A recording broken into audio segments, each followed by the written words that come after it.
welcome back to my channel. It's your girl Sharon, aka the Melanin Nostalgic Runner, and we are back for I'm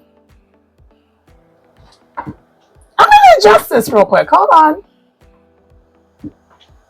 Somewhat better. Okay. Hold on, guys. Bear with me. I've been trying to get this set up right for a while now, and I just haven't been able to get it right, and it's been kind of getting on my nerves. I don't know if I'm gonna make this worse somehow. No. Sorry. I am trying to get this together. It's been a whole entire thing of trying to get this together for some time now. Okay. I'm not mad at this setup. Okay. Guys, sorry. I feel like my setup for this has been wrong for some time. Really, the only time this setup looks good is when I am filming this during the day. So, daylight savings time has ended, so we are dark already here in the city. But anyway, that's not why you're here. Welcome back to my channel. It's your girl Sharon, aka the Melanin Nostalgic Runner. This is Whisper. You know, she be in the videos here now and then. She's here again. And we are back for another episode. Well, actually, the season finale. Pardon me, The Real Housewives of Orange County, season 19, episode 20, and this is called A Source of Discomfort. And before we get into the episode, I will say this: I actually did enjoy this episode. Did I think this was a good season finale? Considering the season, yes, but out of all season finales, no. But the season was pretty lackluster. You already know, because I stopped reviewing the show and now we're back. Because I kind of said I was going to do that. I was like, you know what? If the show ain't worth it, I'll drop out, come back to the season finale, and we'll pretty much go over things at the reunion. And I think I said in another video that actually wasn't this video, I mentioned that from me stopping to me continuing, nothing really happened, so it's not like you missed much. I'm not going to hold you. This season just was a lot of fluff. And I think really, if they would have chopped off maybe 5 episodes and fast forward to this cast trip before now, it actually probably would have been an okay season. They just had a lot of filler. I feel like most of the season were filler episodes. But otherwise, this episode was pretty good. But let's go ahead and get into it. So we resume where, so those who are in the know, and let me kind of get you caught up. So Orange County has a tendency of doing this. I think this is probably the second time they've done it this way. They like to end, they like to have their season finale while they're still in the cast trip. So this time the cast trip was Amsterdam. And it's been a lot of like, the last episode was actually okay enough where I could have reviewed it, but I was like, I feel like I'm going to get the same thing out of this episode of the season finale, and it will sum it up a little bit better. And that's pretty much kind of what it was. So that's kind of why, that's the other reason I was just like, let's just wait for the season finale to, you know, get the rest of what happened. So, but they're still in Amsterdam. This is day 2 of them being there. And we see Gretchen is talking to Shane about how she's feeling now, because basically what has been happening is everyone's basically getting on Gretchen, saying that she's turning into Tamra, and she's just as much of a problem as Tamra. Like they're two sides of the same coin. And really, I wouldn't say across the board that's true, but this season, yes. And honestly, I think Gretchen would be okay if Shane wasn't there. I think Shane is what most of us don't like. And honestly, Gretchen, and I was one of those people, I thought she was going to get down to business and handle things, and it was going to be great. Instead, she flopped. She was such a flop. She did that whole thing with Katie kind of ruined everything for me. And then her just regurgitating beef from, 15 years ago? Like, I mean, it was season 4, and now that we're at season 19.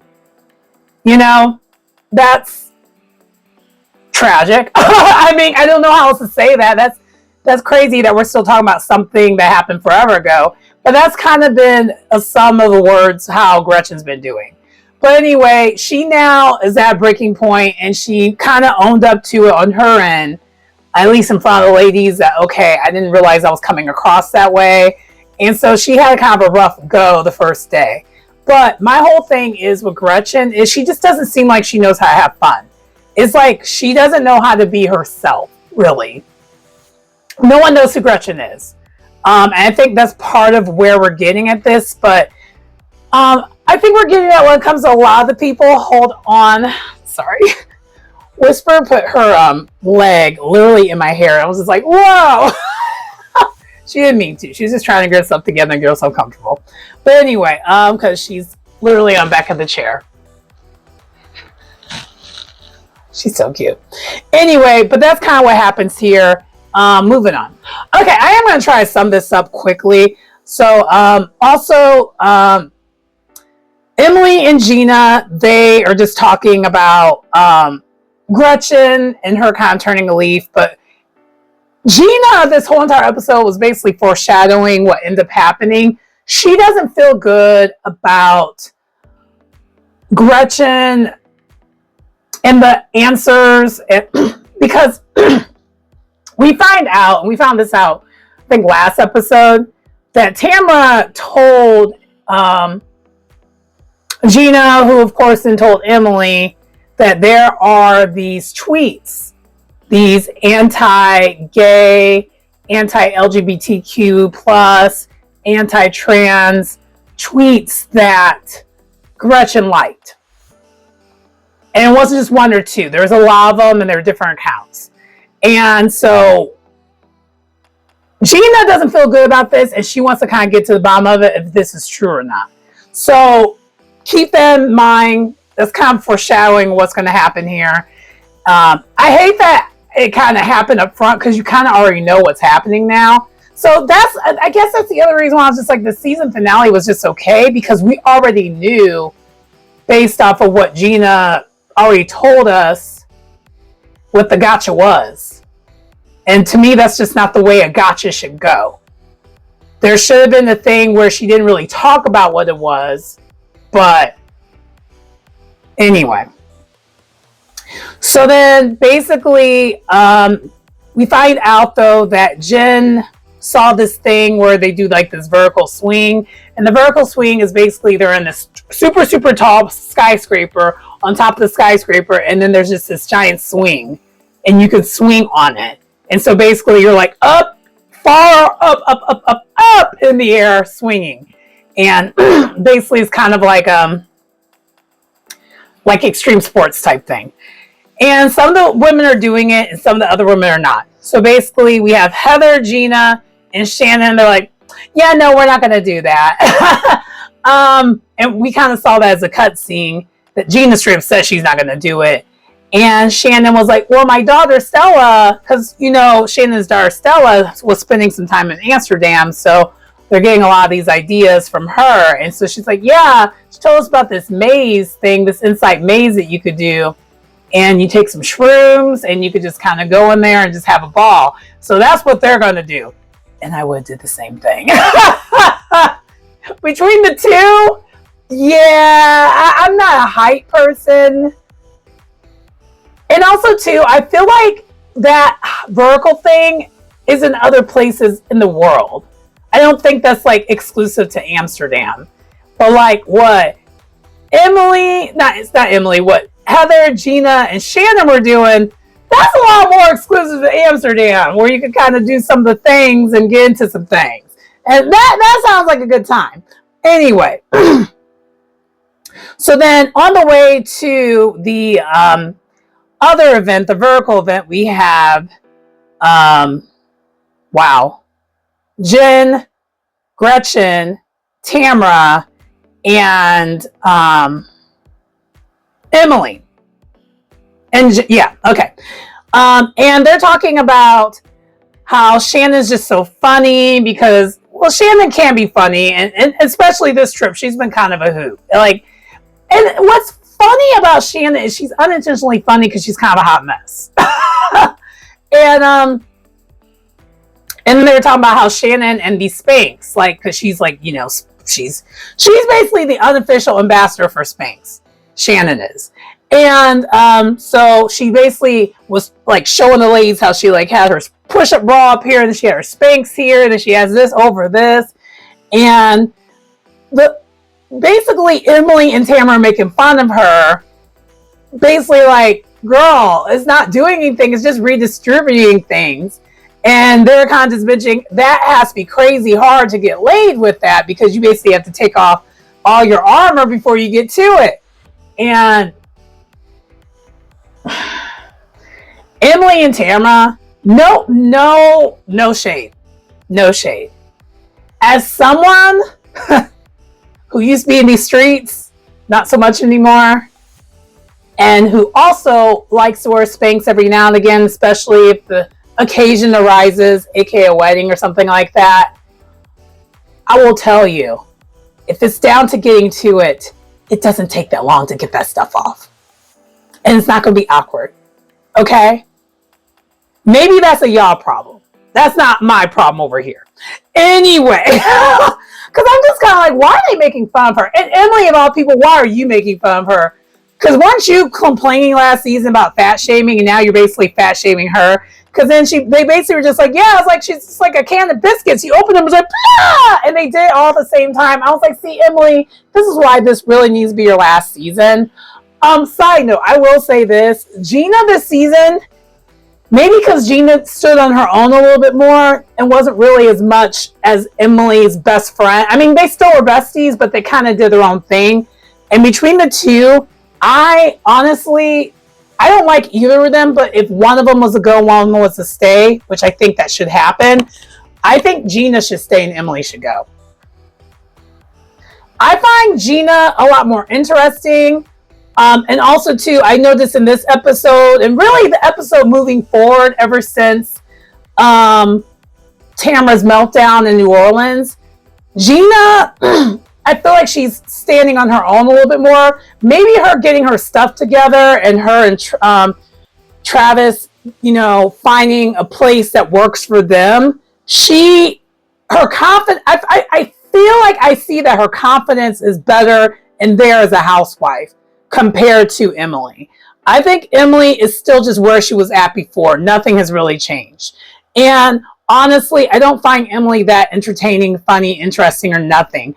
Gina, especially this Amsterdam trip, because she was tripping out most of this trip, I found her entertaining.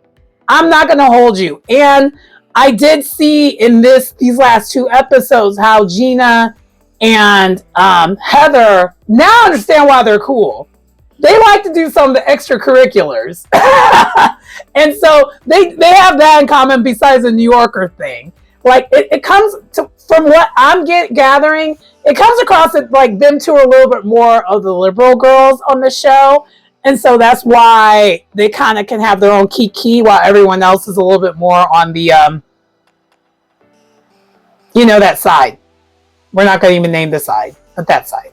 Anyway, so they do, fast forward though, the group of four, they do go on the swing. And Tamara is loving the swing. And she's paired with Gretchen, and Gretchen's terrified, and she's basically torturing Gretchen and just like swinging like crazy. And really, Tamara was the only one that enjoyed the swing experience. Everyone else was terrified the whole entire time. So yeah, there's that. And then on the other side, we have Heather, Gina, and Shannon. They're like at this. They finally do get to the maze place, and they took their shrooms on the way there, and Shannon is tripping, like crazy tripping. She's thinking she's hearing the Housewives like theme song. No. And then they're in there and like they're in there, and then it's kind of giving, it was kind of giving like a what do you call those mazes that you have like at like a circus?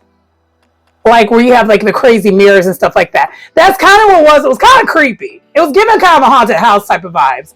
And I think I would have been like not tripping in a good way. But all of them were tripping, and it was quite entertaining, quite funny. Anyway, moving on. So then on the other side, we see that the other ladies, they are basically end up going to a picnic afterwards, and basically Gretchen apologizes and states what her feelings are as far as like why she feels like her and Tamara can't move forward. Tamara finally does own up to something, and she does apologize. And then you think they're finally putting things in bed. And then they're like, let's do a friendship contract. And they're like, okay. And they do the chat GPT, and they do this friendship contract. And there we go. That's kind of what happens here. And then basically all the ladies do get back, and then they kind of all hang out individually. We have Gretchen and Gina, and they're talking about the friendship contract. But Gina then brings up the whole thing about this tweet and how she really wants to like talk about this because it's still not sitting right with her.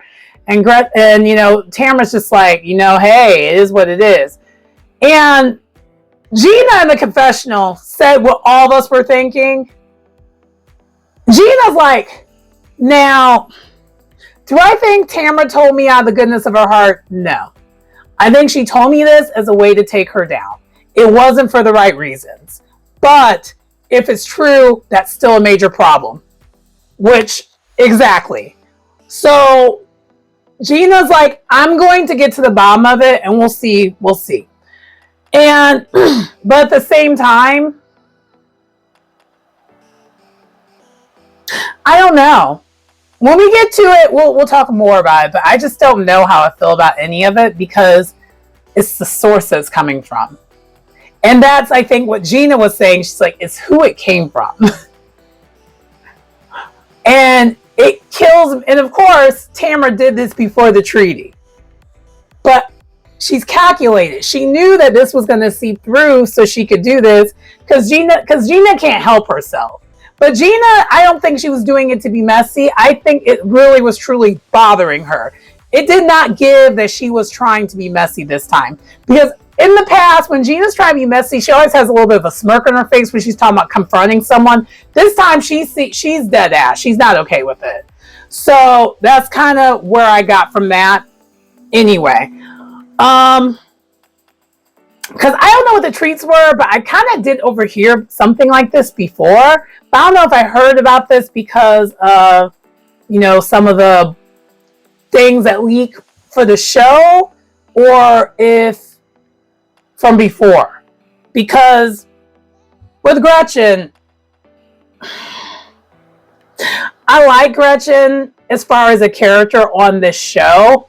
But in real life, would I ever fuck with her? No.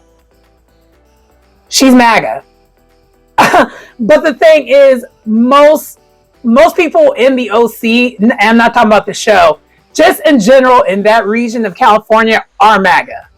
So it's like I'm kind of watching the Real Housewives of MAGA California. I hate to say that, but and for me, it just doesn't sit well for me. And that's kind of the other reason I was just like, I have no problem dropping this show.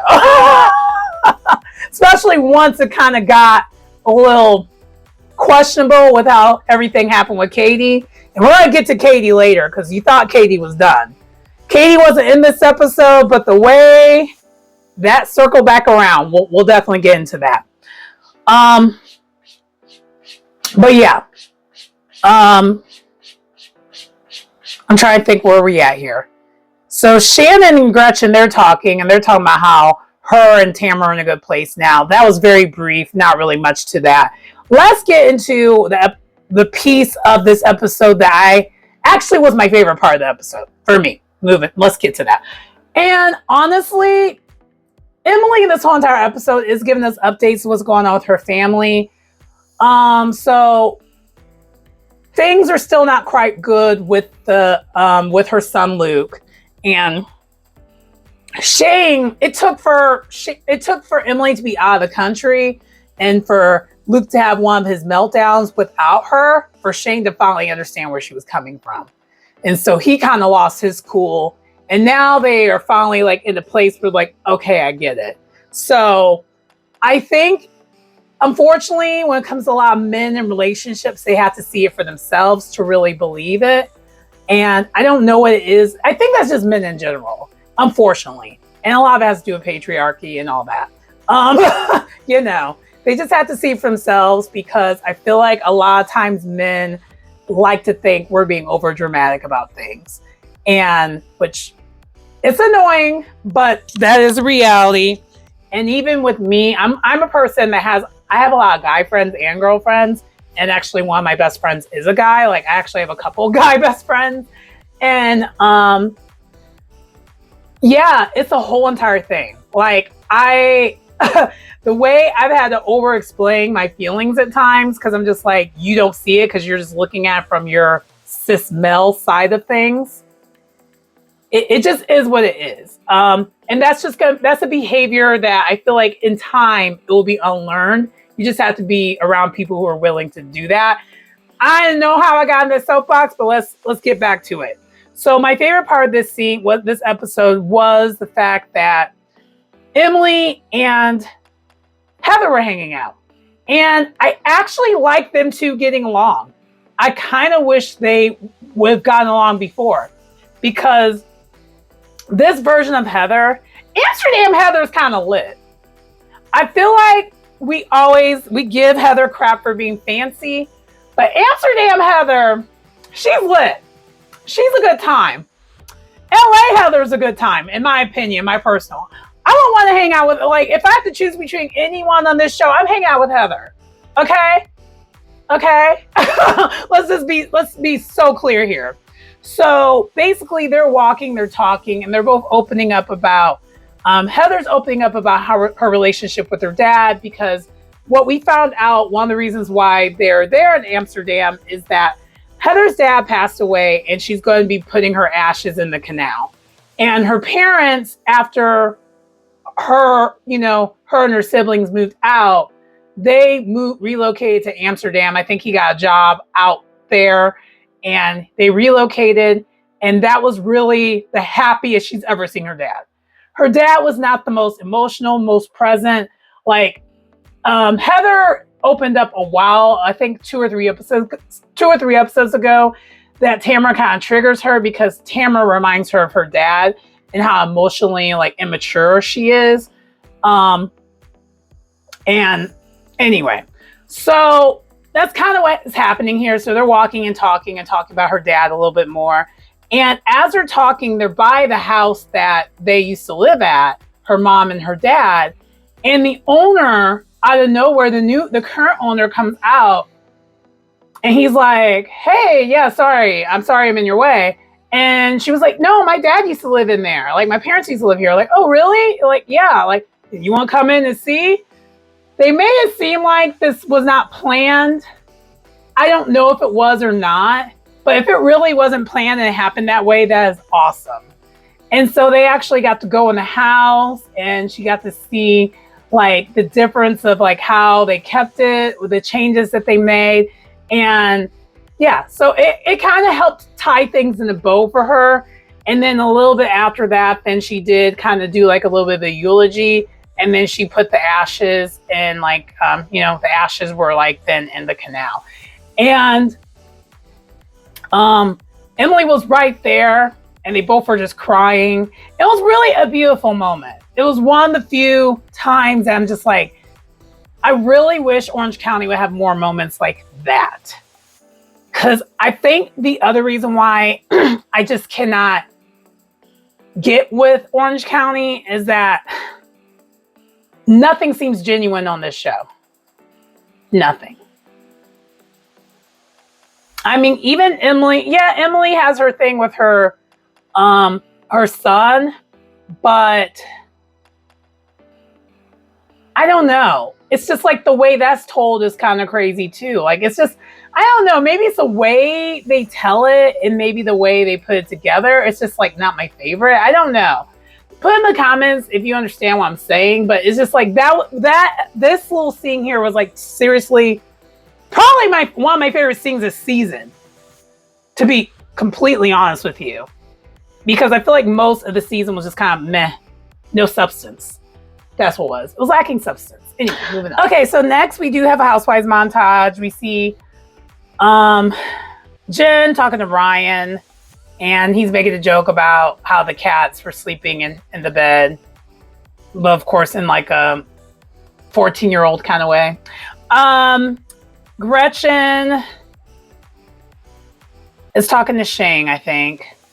Shannon is talking to her glam, I think.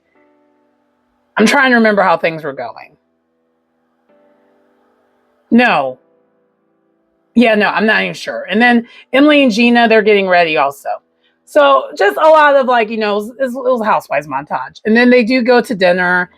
And Heather then tells everyone what happened when it came to, the house and all that. And everyone was like, oh, that's amazing. And then Shannon out of nowhere brings up something that Gretchen told her. And it turns out Gretchen told her the whole conversation about the spank issue. And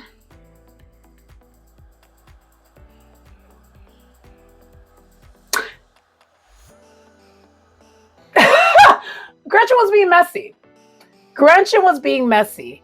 And this is what that friendship contract was already ending before it even began, because it's like you knew that they were kidding. You knew they weren't serious. It was in jest. And of course, Gretchen ran and told that and made it sound like way more malicious than what it was. And it wasn't that. Like, at least in my opinion, it did not come off as that. They were being funny. Was it in poor taste? Yes. Especially coming from Emily. Yes, it was in poor taste. And as a result, Emily was just like, shut up, Gretchen. And then she basically she talked to Shannon immediately. She's like, I'm sorry, if it came across a certain way, I didn't mean for, like, she basically apologized immediately. She owned it and apologized immediately. For the most part. At first, I feel like Tamara didn't do anything of apologizing. Tamara was the other one and kind of more of the main person, like kind of making fun of Shannon. But are we expecting to get that kind of apology from Tamara? No. But Emily was just, and then Shannon in her confessional, she's just like, see, this is what true friends do. You can call someone out. It doesn't have to be a fight. It doesn't have to be anything serious. You call it out. You address it. The person owns up to it, and then you move on. And I'm like, but I feel like that was slight shade from Shannon's end, because she's like, see, Emily handled that properly. Tamara did not. So you got to read in between the lines of that. But anyway, that's kind of all that happens here with this dinner for the most part. Moving on. Okay, now we're at the last day in Amsterdam, and some of the ladies decide they're going to go bike riding. And these women, I don't understand how none of these women are athletic. Like, none of them come off athletic at all. And I'm just kind of like, I don't get it. I really, really don't. It's actually quite annoying how badly non-athletic these women are. Anyway, so then, so Shannon's about to fall while she's riding her bike. Same thing with Gina. They're about to crash into other people who are cycling. And it was kind of like, oh gosh. You know what I also don't really care for when it comes to Orange County? Y'all can already tell, I probably won't be reviewing Orange County season 20. I don't really care enough about it. I know it's like a big milestone season, but I don't see it. Especially the way things are in the world. I don't really agree with anything that's kind of, anyway. So what was I gonna say? Oh, these women are making such a big deal about everyone cycling there, and not, I don't know if they're making a big deal in a good way or bad way, but to me, it's coming across in a bad way. For me, I actually would love Amsterdam. I would love to visit, because I wish our society was more like that, where we would bike everywhere. And even around here in Chicago, we're actually doing more bike lanes, because hopefully we can get to that point. Because if you have things that are close to each other, what is the point of like driving your car everywhere? And we have plenty of public transportation. It's like, I have a car, but like I basically drive my car so it won't die. I drive it enough so it won't die, because you know, if your car just sits, it dies. So I drive my car probably about once a week, just so that it, you know, I'm moving the car. And other than that, though, I basically walk, bike, or take public transportation, or take a Lyft. I personally just don't really, and honestly, if Lyft and like Uber wasn't a thing here, because it kind of killed the taxi industry here in the city, unfortunately, I would hail a taxi, but there just isn't that many taxis anymore because that industry kind of killed it. But anyway, yeah, so that was kind of the thing that I was like, meh. But then on the other side, we have Gretchen, Emily, and Heather, and they're going shopping. And so then while they're going shopping, then they do end up going to this place where they make waffles. So, and the waffles are really, really cool. And there's a whole entire history about it. Really, really dope.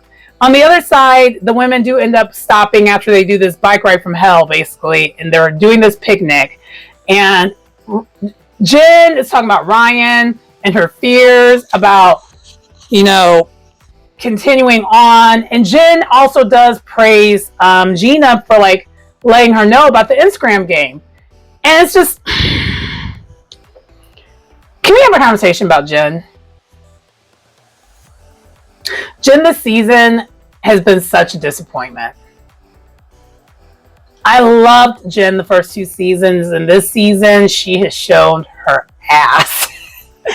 In my personal, I think she has. Like, she is definitely, you know what? She's one of those people that will hitch herself to any side that will get her from being in the hot seat, because she don't want that anymore. And that's weak to me. That's very weak to me. The other thing that she does and has done this season is she's just blindly aligns herself to people, and is very questionable about some of the people she blindly aligns herself to. And I would even say that about Katie to a certain degree too, because Katie wasn't perfect either. But the way Jen abandoned Katie, I kind of don't really see it for Jen anymore. That kind of killed it for me. But then the other thing that I'm just kind of looking at her like kind of crazy about is like, why at your big age you still don't know how to handle business?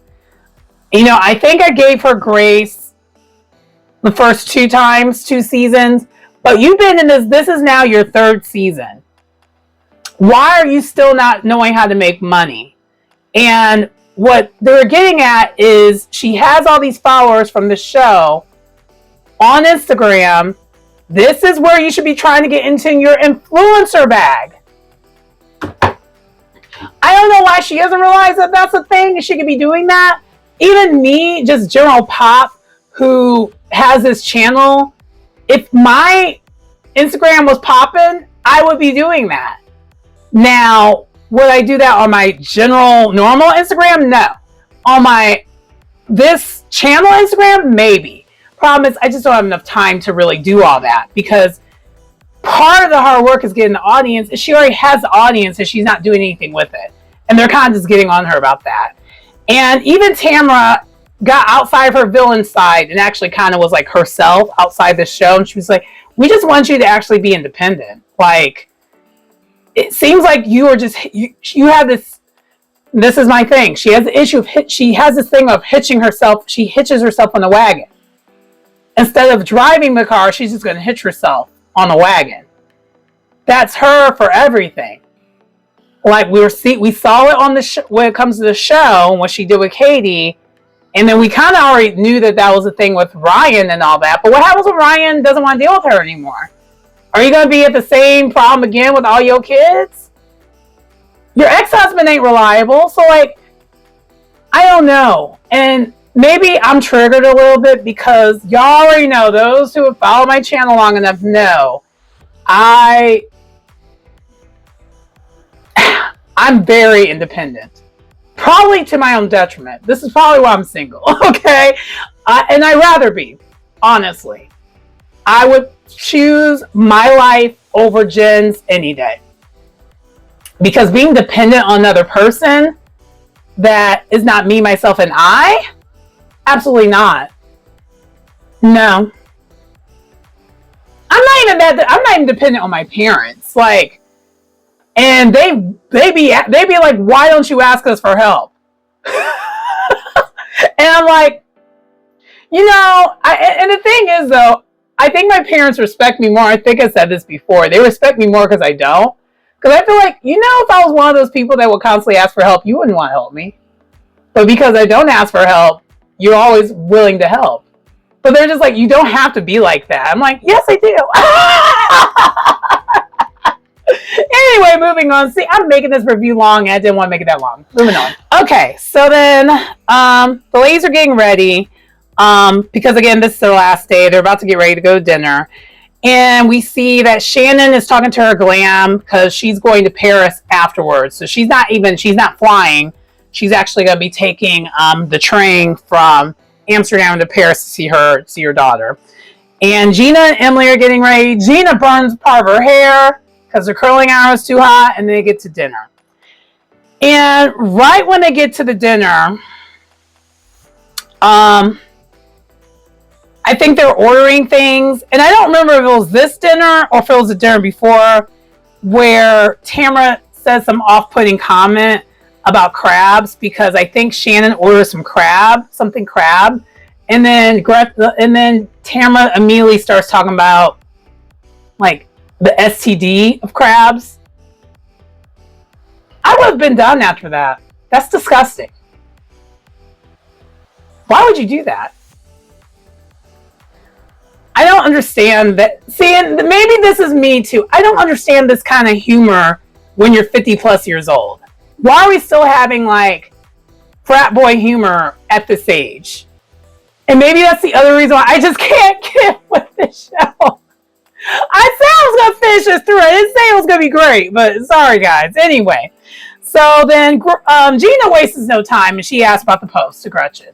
And everyone was like, oh my God. And this is right after they order. So basically, Gina reads all of it and then gives it to Gretchen. And Gretchen's reaction, I was telling. She wasn't as freaked out about it as to me she should have been. If you really didn't do that and you really didn't believe those things, you should have been flipping out. Instead, she was very calm, overly poised about it. And it didn't come. Gretchen's trying to give us and trying to say that she's being like that because she didn't do it. And that's why she's being that way.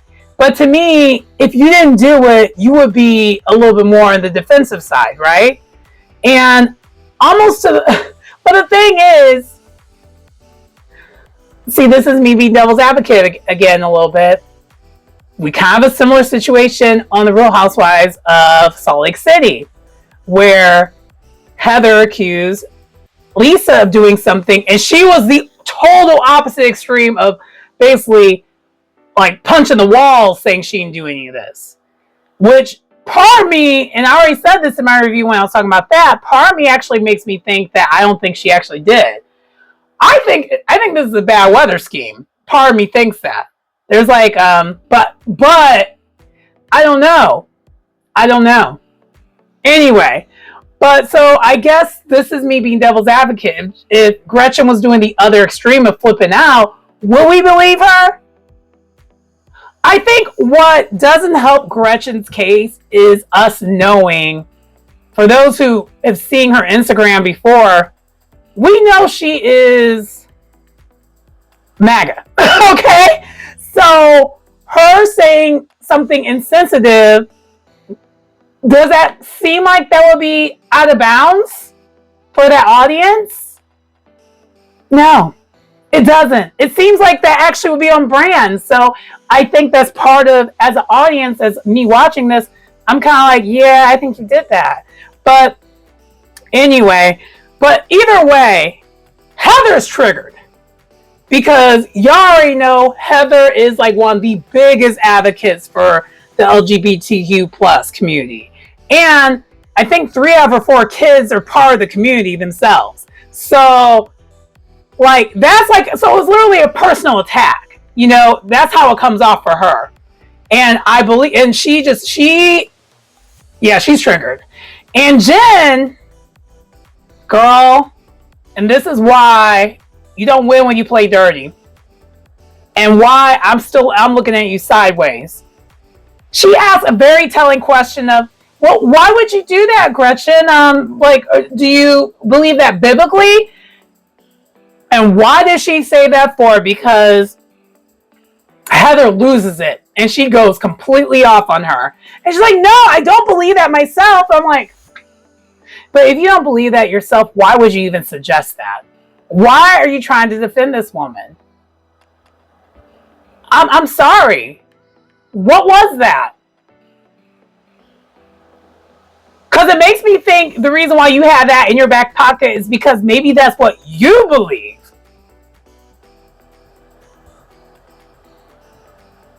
I'm sorry, I don't trust none of these women on this show. Heather's kind of the only one I somewhat trust. But I don't like how she handled Katie either. But I get why too, because Katie does have a strange relationship with the truth. But anyway, so she's losing it. And Gretchen's response this whole entire time is odd. Because then from there, she goes and leaves and walks away and calls Slade immediately, which makes her appear way more guilty than before. And then while all this is happening, like basically,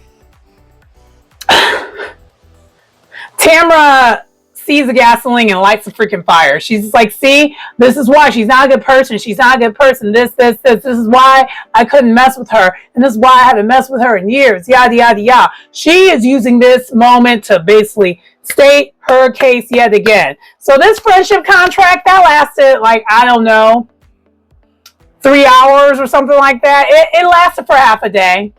We knew it wasn't going to last very long. And basically, Heather has to leave for a second because she's so pissed. She FaceTimes Terry.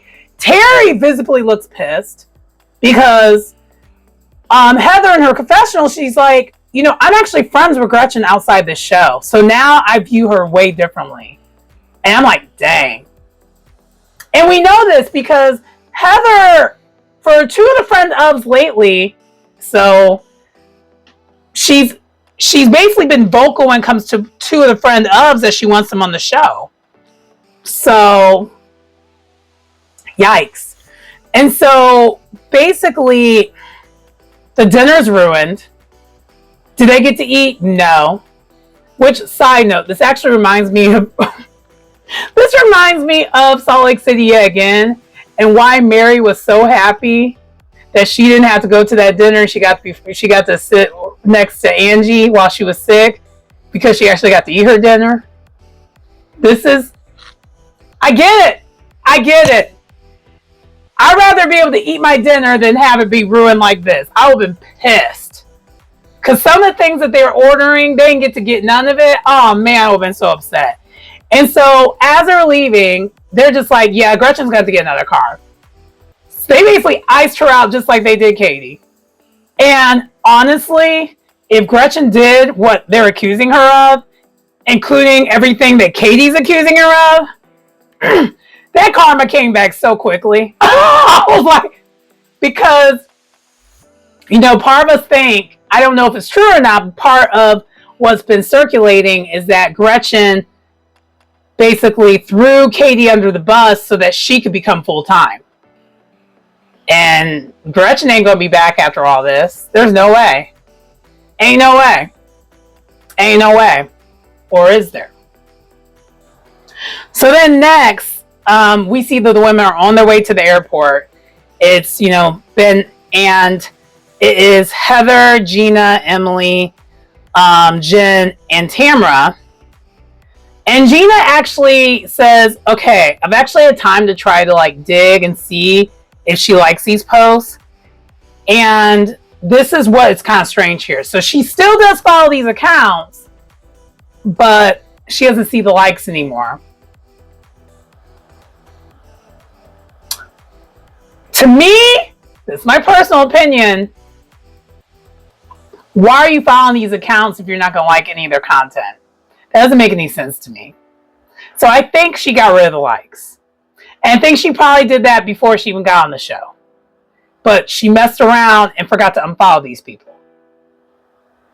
So I think Tamara was right. I don't think Tamara was lying about any of this stuff. And because Tamara said that she got this information from iHeartRadio, because her podcast, Two Peas and Pods, through iHeartRadio. So she was like, no, I got it from them. I did some digging. And so that's kind of interesting because now there's no actual concrete evidence other than the screenshots. And basically,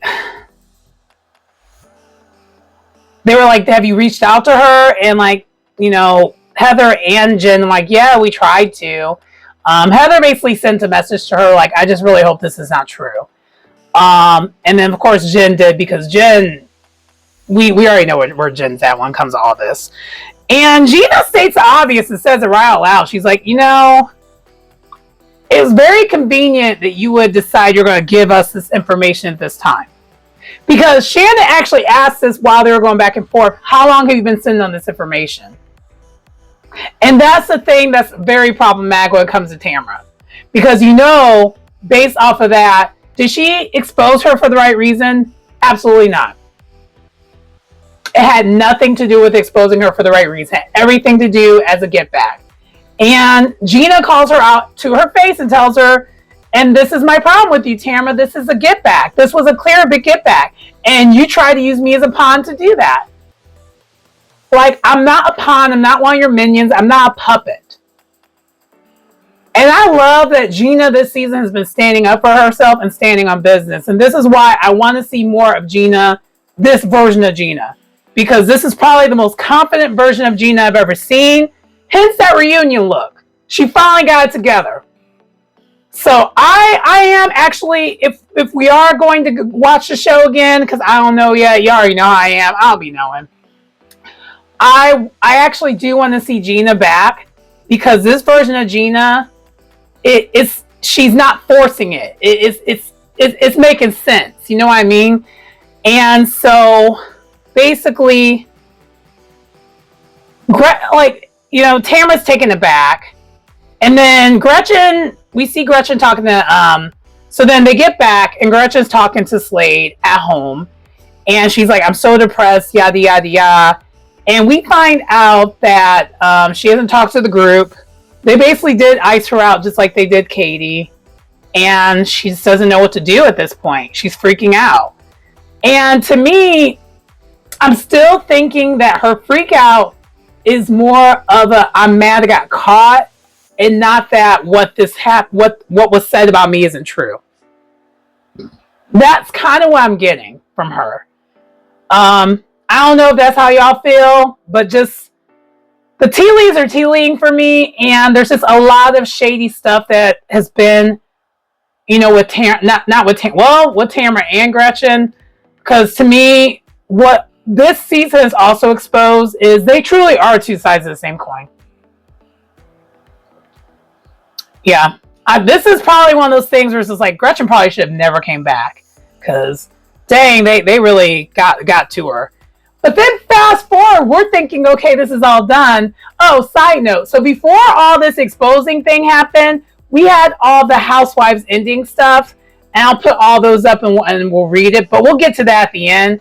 But we knew it wasn't over because there was still plenty of time left. So we'll talk about that at the very, very end. But then the last thing that they exposed 3 weeks later, okay, some anonymous blogger reaches out to the ladies.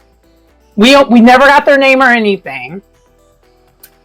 Basically stating, also Tamara's talking to Eddie before this happens. After we see Gretchen talks to Slade, we see that Tamara talks to Eddie, and she's afraid of retaliation. And I don't know if this is retaliation or if this is a fact, but because we never got the name of who this blogger was, but we'll find out the reunion. So apparently this blogger said that this was all a Tamara scheme. And Tamara has been leaking everything to the press. Because you noticed before the season started, we found out all this information about what was going on Tamra this whole season. We knew about her quitting the show. We basically knew about her quitting the show. We knew about the New Orleans thing. There's a couple things we knew about this thing with Gretchen being exposed. Like, we knew about all these things, but none of it was like negative stuff about Tamra.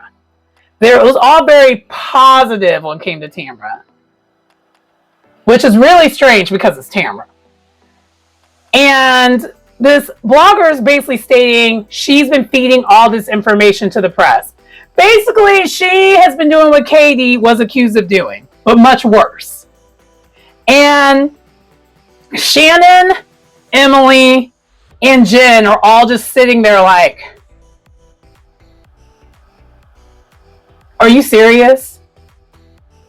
She literally was doing the same thing that Katie was doing and basically had us get rid. It made it seem like that Tamara was behind getting rid of Katie to just turn around and then do the other thing. And no, this wasn't, no, y'all grown. But that's how it ended.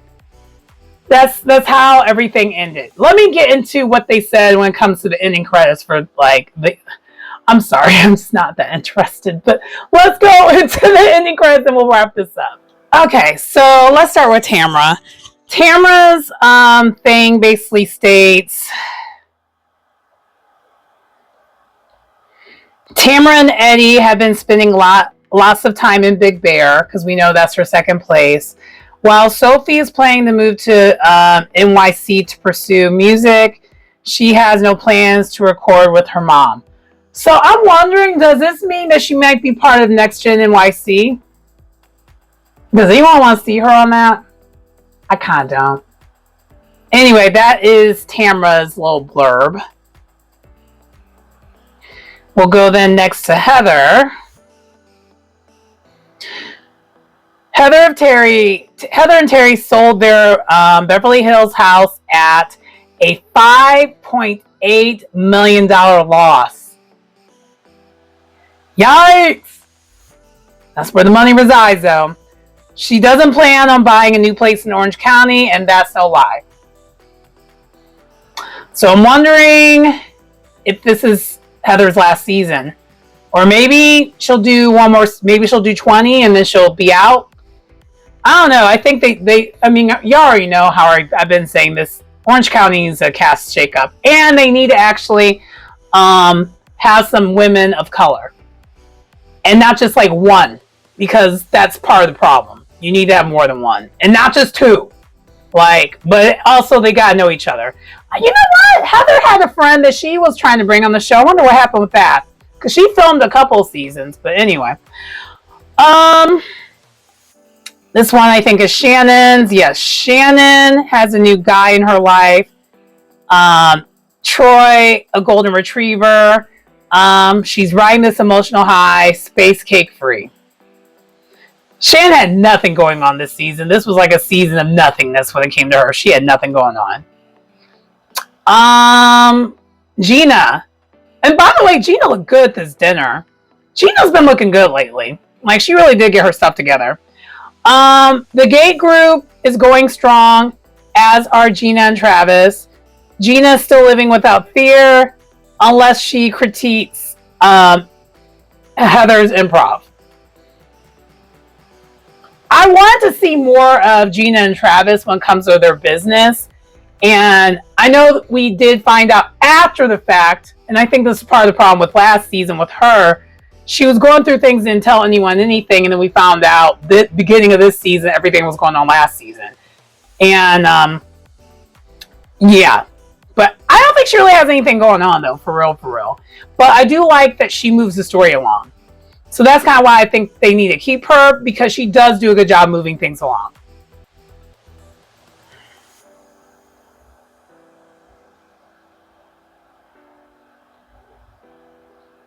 Okay, while Ryan and Jen still do not have any wedding date planned, Dawson recently graduated from Marines boot camp, but passed out 20 minutes into the ceremony.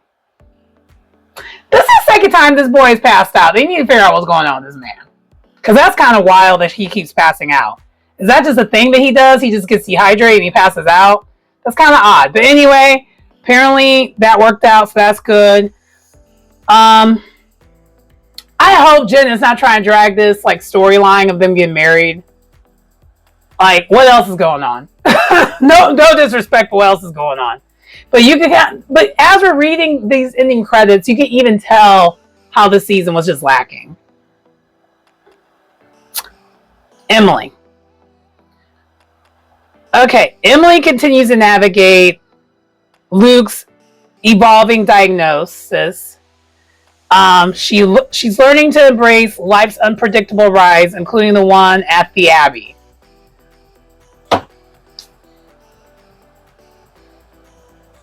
Did we ever figure out what Luke's diagnosis really was, though? Because she threw so many things out there, and I feel like she didn't really give us a true answer. And I know that was her storyline, but the more she kind of talked about it, the more I just kind of got the ick from it. Because at first, it did come off as if what she was telling us was informational enough for this to help others. And maybe that is, and I mean, maybe that was her intention. But then later on, it just kind of felt like she was milking it because she herself has nothing going on. I know it's her children, but I don't know. I don't know if fast forward Luke will be okay with all of his stuff being out there because he is a minor. So those things kind of get tricky. But anyway, that's other than that. I just you already know. I don't really care for Emily. Was that everyone?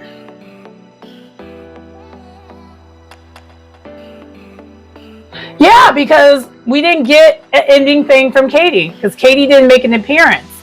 But like I said, she still was part of this episode at the very end because the conclusion is which a lot of us already knew. Katie was simply doing what a lot of the housewives do, including Tamara herself. Yeah, but anyway, that does conclude this finale of Real Housewives of Orange County, and it might be my finale of reviewing this show after the reunion. Anyway, but that does conclude the video. Please like, comment, subscribe to the channel if you get anything out of the content. It's your girl Sharon, aka Melanin Nostalgic Runner. I will see you next time. Bye.